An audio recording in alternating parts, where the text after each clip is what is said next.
कहिड़ी ग़लती आहे जेके दोहराइण न चाहींदो त वरी चवंदो यार ॿीहर वरी इहा ग़लती न आहे करणी, हाणे थी वई सो थी वई।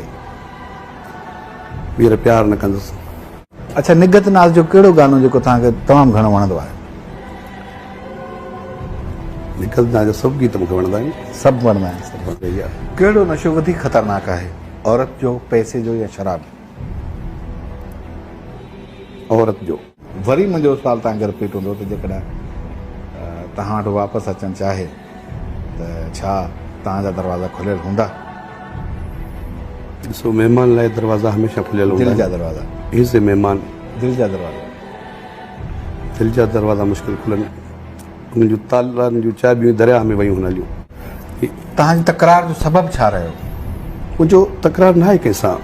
तव्हांजी सोशल मीडिया तां खोड़ वीडियोज़ मूं डाउनलोड कयूं आहिनि तव्हां बिल्कुलु बिल्कुलु आहिनि, पर शुरूआत हुन कई, हुन ग़लति ॻाल्हायो। हाणे छो नथा कमु कोई शक कयो? न आहे। हाणे छो नथा कमु कयो पिया? इहे वजहूं आहिनि कुझु, कहिड़ियूं? बसि कुझु वजहूं आहिनि, उहे मां शेयर न कंदुसि।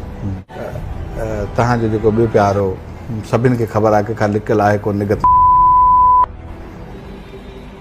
उन सां मुहबत कीअं थी तव्हांखे? पोइ इहो सिलसिलो अॻिते कीअं वधियो? वधियो ई न त छा कंदासीं, न वधियो। पर हिन जो प्यार जो हिसाब तव्हां ॿिनि मां पहिरियां कंहिं कयो? प्यार हुयो ई कोन त प्यार छा जो अथई, फनकार आहे, मूंखे शाइरी करणी बसि। हे एल्बम में हेॾा रोजराड़ा अक्षर। अच्छा, हुनजो जेको गुलकारी जो फ़ैसिलो तव्हांजो हो या हुनजो पंहिंजो? हुनजो पंहिंजो हुयो, मुंहिंजो न हुयो।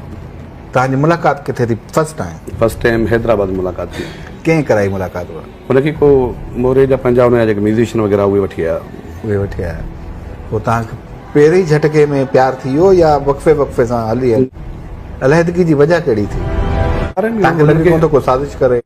छा तव्हांखे एतिरी त ज़ाहिरी ॻाल्हि आहे इंफॉर्मेशन हूंदी, इतलात हूंदा त हो पछताए थो या नथो पछताए? अहिड़ी का इतला आहे तव्हांखे? न न, बसि जेसि ताईं हुन नसीब असां सां हिकिड़ो कमु करण ताईं हुयो, शाइरी फनकारी ताईं हलियो, वरी असांजी वरी पंहिंजी दुनिया थी वई।